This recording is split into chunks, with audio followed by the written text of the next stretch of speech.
action.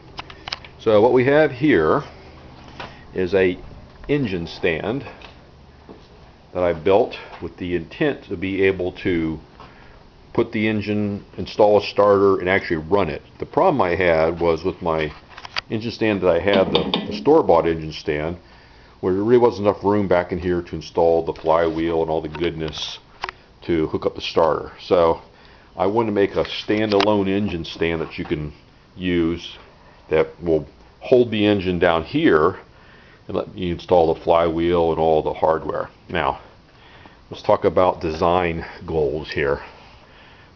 Cheap. I didn't want to buy an engine test running. This rig, it's an engine test run stand for upwards of $1,500. I'm trying to save a few bucks here and try something different. So it's made out of, probably about, I don't know, $50 worth of materials. It's the caster wheels. I actually had those already for some other project.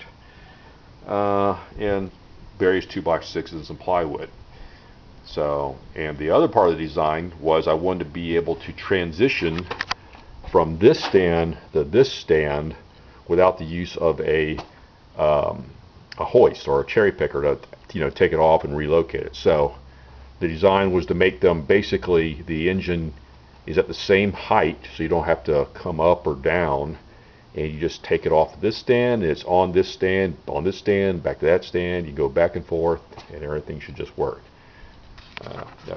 The engine is actually captured by just using these 2x6s under the lip of the engine. I'm going to put some all-thread rod that will go through these. That's why this hole right here is cut.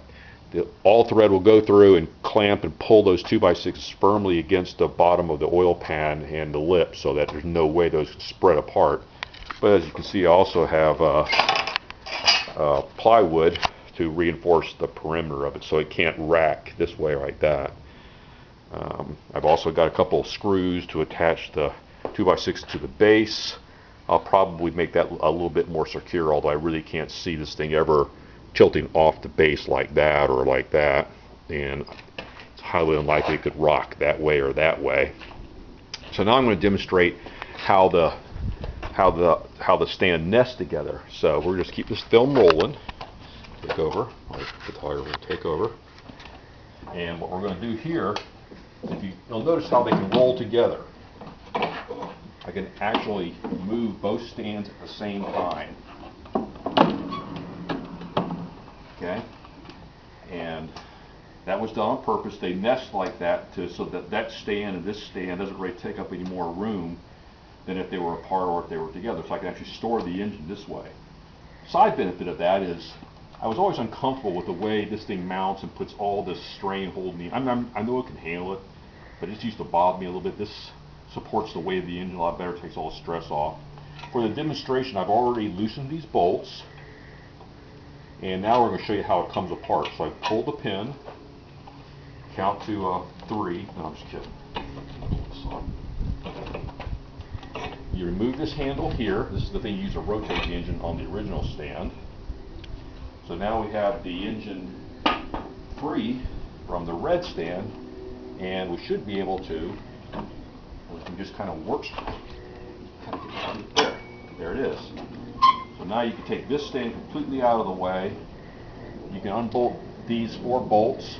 I'll tighten these back up so that they'll stay relatively the same position.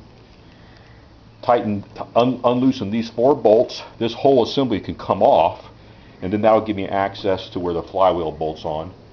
And now the engine is free to go on its run stand. Anyway, that's it in a nutshell. I guess the casters could work a little bit better. There may be something underneath them.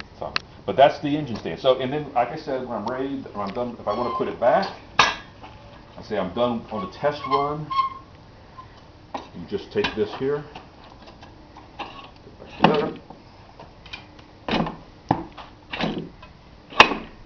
And put the pin back in. Now I could just simply pull this away from that. That might be easier said than done. What I'll probably end up having to do is have someone, I'm going to go around the side here. Keep it here. in order to get it off this stand, to release it from the red stand, what I would do is I would come over here, grab this damper, and just kind of lift up on it, take some of the stress off, and then this will slide out. At least theoretically it will. I haven't actually tried that yet.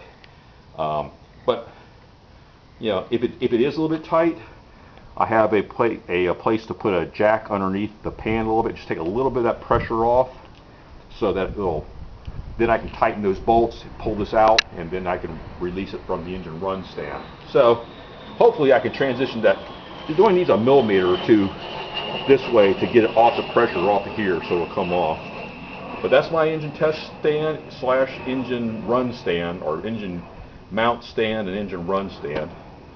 And you know, more to come. The idea will be now that I've got this buttoned up, I can start remove that, put the flywheel on, put the starter on, start bolting up some of the manifolds, and try to get this thing to do a test run.